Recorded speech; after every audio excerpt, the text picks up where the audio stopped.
now, as Rabbi Figdor has rightfully suggested. And I would just ask everyone, if you do have questions, we'd love to hear them. I'm sure Frank will be more than happy to field those questions. But for the time being, we're just putting everyone on mute. I am going to move it to speaker view, at least for the recording.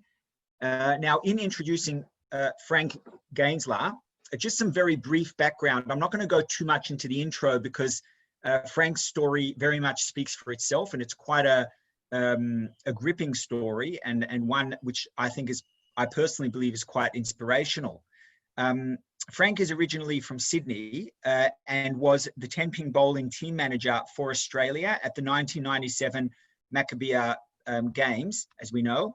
And he was tragically involved in the or on the bridge during that the infamous and tragic bridge collapse, which was a great tragedy for the Jewish people, and one which left a lot of scars and challenges for many people for many years thereafter.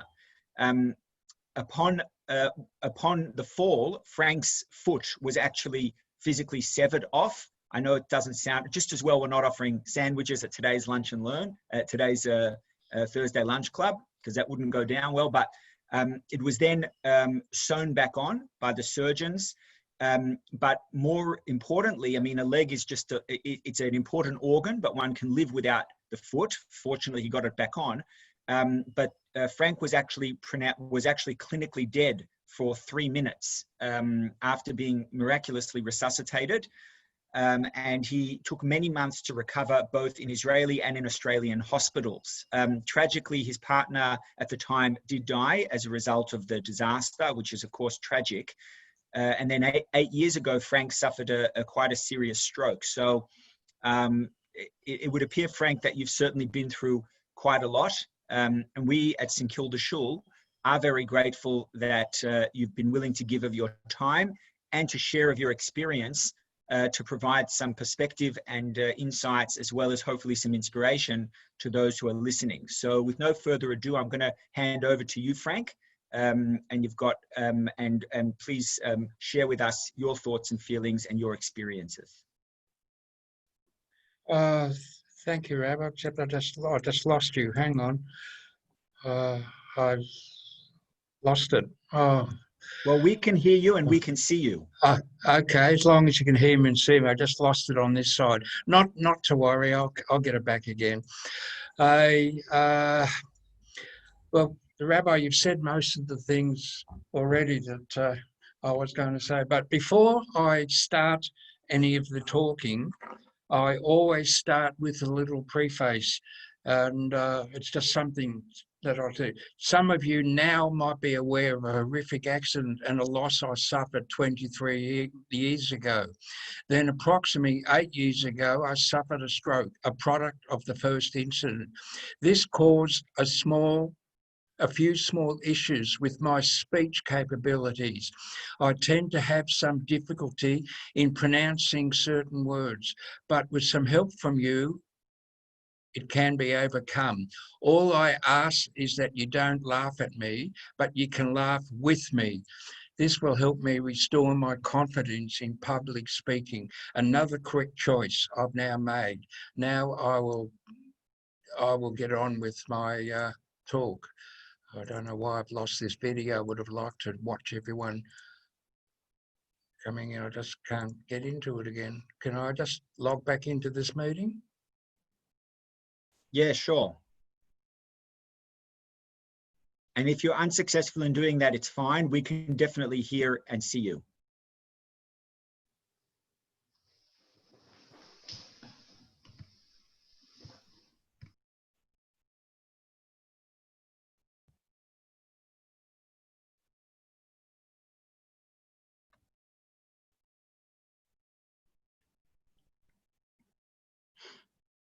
Frank has logged off. We're just waiting for him to log back on, and hopefully he'll have better luck catching the visual. Who made the sandwiches today? Really, they leave a lot to be desired. Okay, Frank is back on. Okay. Hang on, Frank.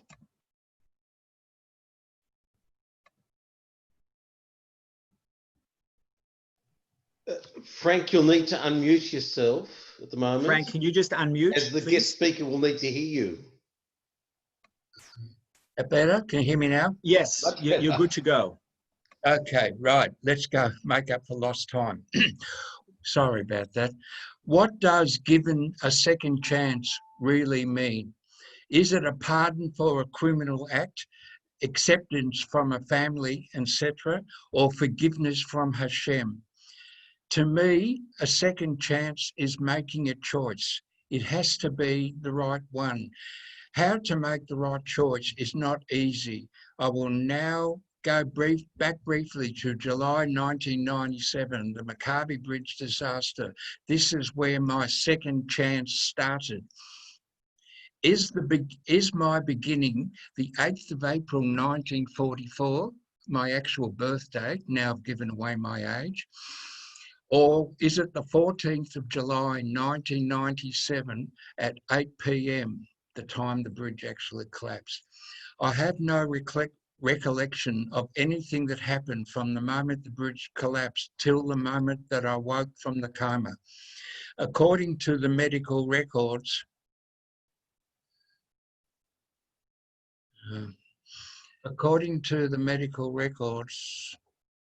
hang on, I was in a coma for 6 days. Within this time, I had my out-of-body experience. This is another story that can be told another time. Back to the choices. I was what we used to call a 3 times a year Jew, with an occasional visit on weddings, or bar mitzvahs. So now the question is, what do I do to become a more religious? But what is more religious? Of course, you all know that if you ask one question, you will always get multiple answers. That's what makes being Jewish more enjoyable. You then pursue each answer and it will ask more questions. My rabbi at the time gave me a book to read. It was called Why Do Bad Things Happen to Good People? It really didn't give me the answer. It just provoked more questions. At this time, I'm still in my so-called liberal camp. Where was I going and what was I going to do? I didn't know what way to turn or what choice to make. I was very fortunate to meet 2 what you would call modern Orthodox rabbis who were also friends with each other. I spent many hours talking to both rabbis, sometimes individually, sometimes together. It was funny because every time I asked a question, I got an answer, but was it the answer I wanted to hear? What did I really want to hear? I was now at the crossroads. What do I do? Which way do I go? It was now my turn. I have to make a choice. Interesting thing, choices, something that we are all capable of doing. The only problem is how to make the right choice for ourselves. In my case, I believe, and now so do my friends, that I have made the right choice. I undertook a 2-year Milton course to find my roots and heritage. I then followed this with an extension course called Mosaic. I have now discovered from where I come from and have learnt more now than I did when I was a teenager growing up. Now I want more. What more can I have? Is there an end point? Again, more choices. Speaking again to my rabbinical cow, I think, yeah, friends, the choice was mine. One thing I found, and it really works for me, is that it is important to be very comfortable with what you do. By observing this, I have advanced through different levels of Judaism. For example, I would go to Shule on a Friday night, but then go out for dinner with my friends. Saturday wasn't much different. I wouldn't wait for Shabbat to come out before I would. Now when I go to Shule on Friday night, it's home straight after for a great Shabbat meal with family and friends. Saturday morning, I'm back in Shule, davening, then home or to friends for another great meal. This family time has now become something special, as Shabbat now has a meaning for me. Singing Shalom Aleichem, Ashachar, and saying the Brochots, I know I had made the right choice. I am comfortable at this level of achievement and will now strive towards a higher plane. Because of my disability with my foot, I cannot walk long distance, so we have to evaluate the invitations for Shabbat meals. And sometimes, if it is too far to walk, we sadly decline, especially at night. And it doesn't happen a lot now, as a lot of our friends live in our area. Again, it's a choice. I now know that all bar one of my fees are gone. I do not fear death, as I've already been there, and there's nothing to be afraid of. Walking across a bridge is still a small issue for me, but with Elka by my side, all fears can be overcome. It's amazing what making the right choice, if the right choice can do, especially if it gives you that second chance. Elka, by the way, was my wife. Then I wrote a little bit more on the future. You might ask why I wrote these articles. It was because of one word, and that word is called hope. I noticed that during my rehabilitation period, there were a number of people suffering and not understanding why. When the question was asked to the doctors, will I recover fully or be normal again? Naturally, the doctors could not answer the question honestly due to legal issues. I saw this as an opportunity to be able to help others. On talking to the powers that be at the hospital, they thought that it was a good idea, as long as I didn't offer any medical advice. From this approval, our first group was formed, a group of survivors from strokes and any brain damage issues. I called the group, ironically, at the 8th stroke.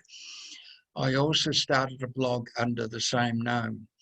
I'm now proud to say that everyone in this group has recovered enough to allow them to lead normal lives. It's not a miracle, as hope and positivity are very powerful words and actions. I myself survived on being positive. I have spoken to schools and other institutes here in Melbourne and Sydney talking about life after death. I know for a fact that I have saved a young girl from taking her own life after she heard my talk. I think she was being bullied. Whatever the reason is not important. One life saved is enough for me to continue my quest to offer hope to everyone. Then there was Bruce. I met Bruce in rehab and he joined our stroke group. Bruce had a very severe stroke that left him totally unable to walk. He could talk and smile a lot. He had been in a wheelchair bound for 6+ years. After spending a lot of time with me within the group, he is now walking, sailing, riding a specially made bike and going surfing. The best I received from Bruce was not just a thank you, but the comment that I was his mentor. Bruce and I are still good friends and we are in regular contact with each other. I just gave Bruce and the other members of the group something the doctors in the medical world couldn't do. It was a small thing called hope.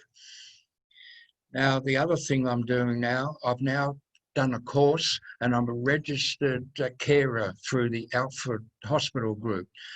And we were, before the virus hit, going to the hospitals and talking to patients. I was sticking mainly to the Jewish side of it because that was my speciality, talking to Jewish people. But unfortunately now with the virus stopping us from going to anywhere, especially the hospitals, these people are now all alone and very sad, and unfortunately bad things are happening to them, but it's totally out of my control and there's nothing that I can do. Now, as far as myself is concerned, I don't know if you noticed the board behind me, but that's part of our projects. I'm now back at work fully, and I'm driving a car. I'm doing everything that a normal person could do except walk large distances because of my foot. And it's been a horrific journey, and every year on July the 14th, I write an article on Facebook remembering those people that we lost, especially my partner Yeti. That's the hardest part. The pain for all this never goes away. All you can do is learn to live with it a bit better. But it's good that you don't forget. Memories are great under those circumstances. So I'm just here now I know that I can do it, and I know there's people out there that can do it. All they need is just to make that choice. And once they make that choice, then it's a path for good recovery. And never give up hope. Hope is a marvelous word. I also told a story once about the box. I've forgotten the box. What was the one about the box? Anyone can tell me? Pandora's box. Sorry about that. I have a little bit of memory relapse sometimes because I lost most of my memory due to the stroke, so it's coming back.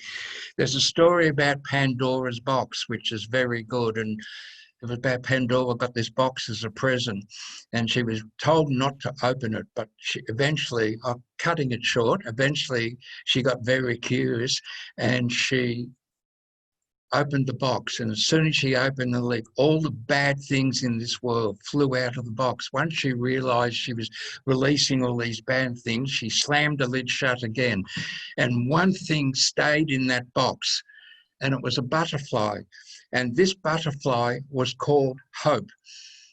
That was the only thing, unfortunately, that didn't get out of the box. So maybe if it got out of the box, we'd be in a better position today. I use this story. I've actually got a box which is spring-loaded, and I open the box and things fly out of the box, and then the last thing pops, a little spring-loaded butterfly just pops up and hangs there in the air, and they love it because that butterfly is called hope. And hope is something that, apart from choices, is something we can all live with and work on and do with. And without hope, people give up. But if they have something to look forward to in the future, even now, people ask me what I think of this virus situation. Unfortunately, I can't do anything about it, so I have to live with it and change my life according to the rules. And that's what we do. We do hope that eventually one day in the future it will disappear and we'll live a normal life again. But at the moment, this is our life and this is the way it is. Zoom, Teams, all these other technical situations where we can still talk to each other. The worst part is you can't hold anyone. And I miss my grandkids so badly but what can we do about it? I hope that one day we'll beat up and we'll go from there. Anyway, that's about all I have to say, and I'm prepared to answer any questions if anybody wants to ask.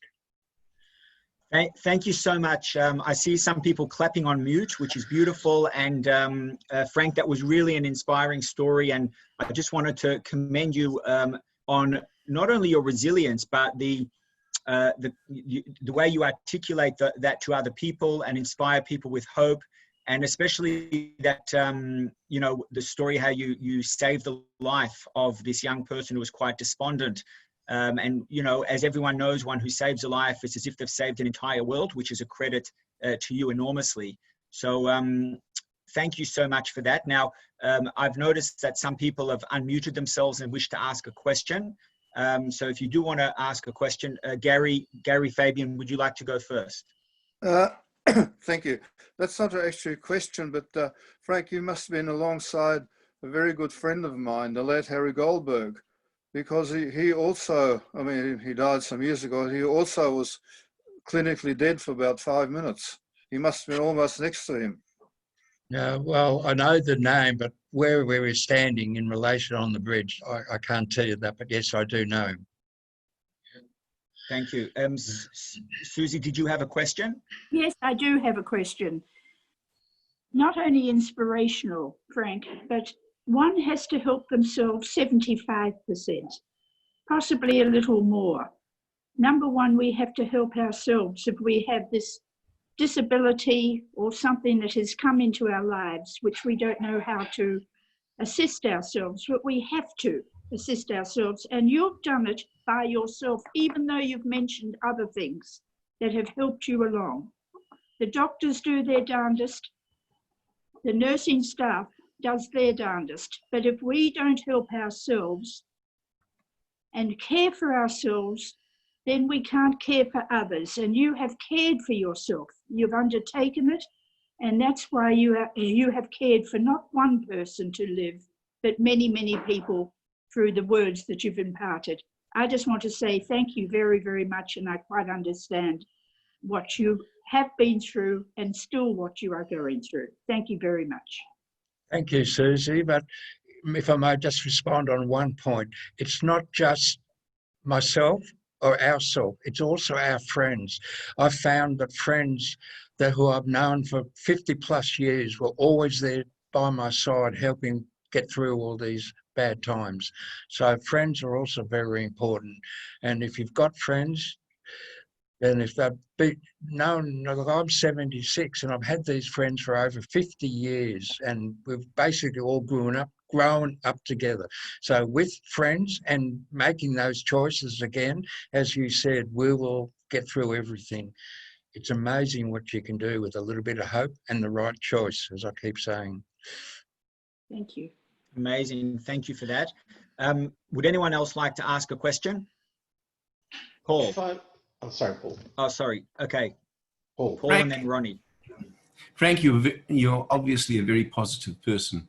Have you always been positive? Were you positive when you were young as well? Because I have this this feeling that for a person, a negative person, so to speak, is very, very hard for them to change. So have you always been a positive person?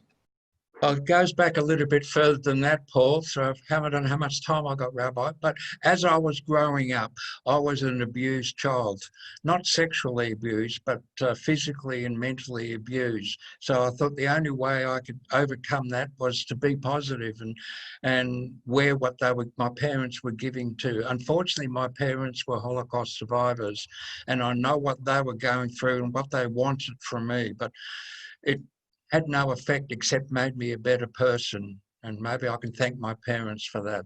Being hard on me has now turned me into what I am today. Thank you. Rabbi Figdor. Yeah, look, I can only endorse with the comments of others how positive you are and how that's helped you. I'm interested to know, people speak about an ND, near-death experience, you know, for the few minutes they're dead. Did you have any visions or anything else? I don't know if you had something like that, like other people. Yeah. Yes, as I stated in the beginning that I had that near-death experience, but I was going to tell that if you want to invite me back, I'll give you that as another story. I had the out-of-body experience. I saw myself floating up a river towards the bright lights. Yes, the bright lights were there. And basically, as I was going up this river, there were, well, I think they call it bus, like heads on a pedestal. Now, some of these heads were out of focus and some of these heads were very clear. The ones that were out of focus were people I didn't know. The ones that were very clear were people that had already passed on. And I saw that. And as I was getting higher and higher towards the light, I saw a lot of other things. I had premonitions. For example, back in 1978, my son won the Young Australian of the Year award, Brian, and I saw him being presented with that, because when I confronted him with that, he denied it because he couldn't say anything. I saw the Thredbo disaster, if you remember the Thredbo disaster, I saw it live before it even happened. I saw a plane crash on Queensland Beach. I saw the only thing I couldn't do was pick the right lotto numbers, which really annoyed me. But apart from that, yes, premonitions. But I've got a whole white paper again on an out-of-body experience. It was fascinating. That's why I said before that I'm not scared of dying. I've been there and I know what it's all about. But as I was going towards that white light, just before I went through the light, I woke up. That's when my coma finished. That was 6 days. And in those 6 days, which probably turned out to be microseconds, I was having this out-of-body experience. But over a total period of 6 days, when I was in the coma, I went through life and saw everything. It was amazing. So, you know, I'm at peace with death. I only have one fear, growing old. But can't stop it anyway. But dying is not one of my fears. Nothing to worry about.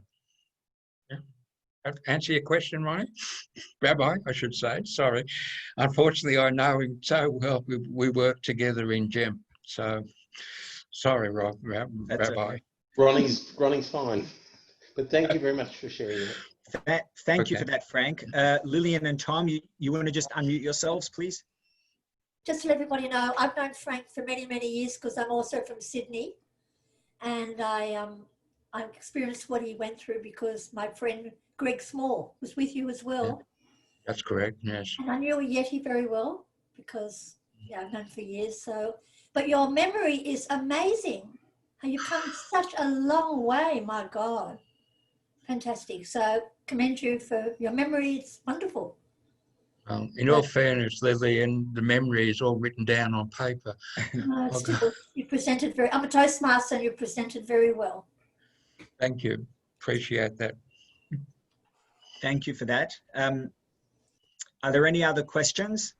Paul, you have another question? Yeah, how is your foot recovered?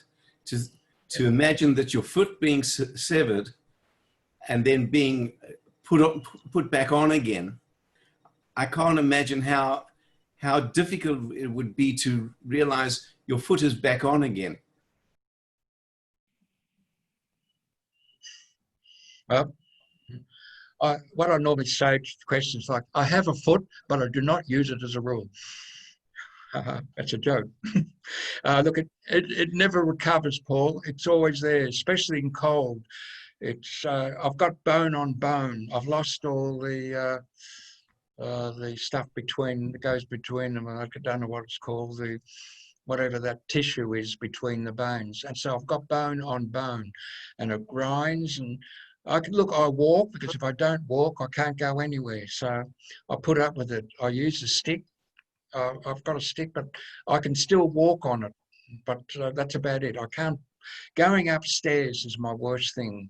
I don't have the flexibility to climb upstairs. Going down is easy because I just fall. Did you go back to bowling?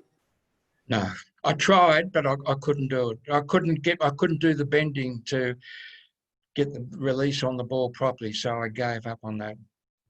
No, that was unfortunate. That was the sad part about the whole thing, because I love my bowling, but that's it. No?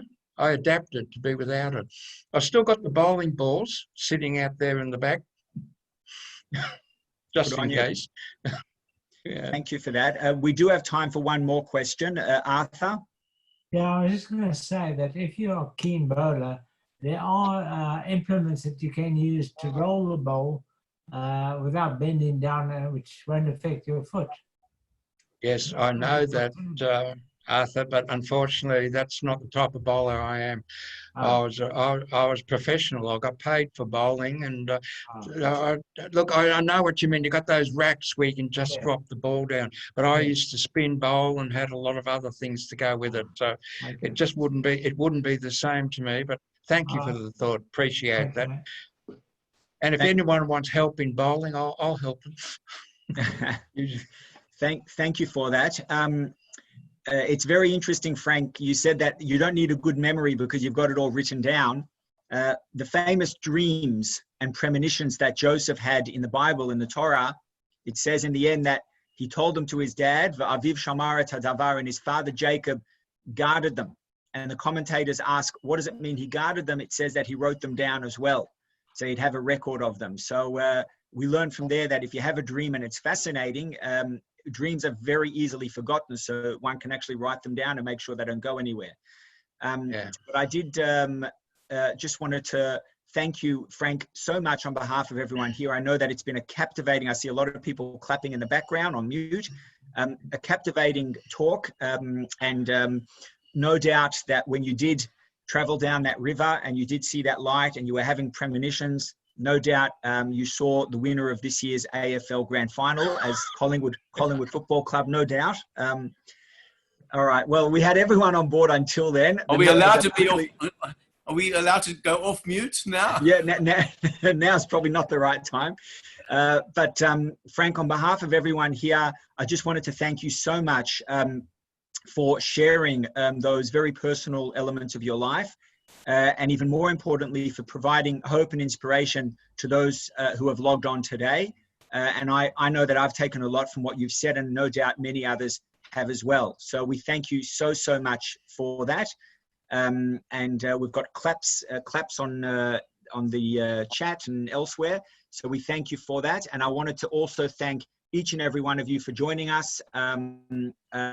We have the Thursday Lunch Club quite regularly, and lots of other talks and events at the St Kilda Shule. If you're not on our weekly newsletter, you can subscribe to that for free, and you get different insights and lots of different events and fun things happening. So thank you so much once again, Frank, and I wish everyone a wonderful, wonderful day. Thank you. Okay. Thank you. Thank you. Thank you, Rabbi.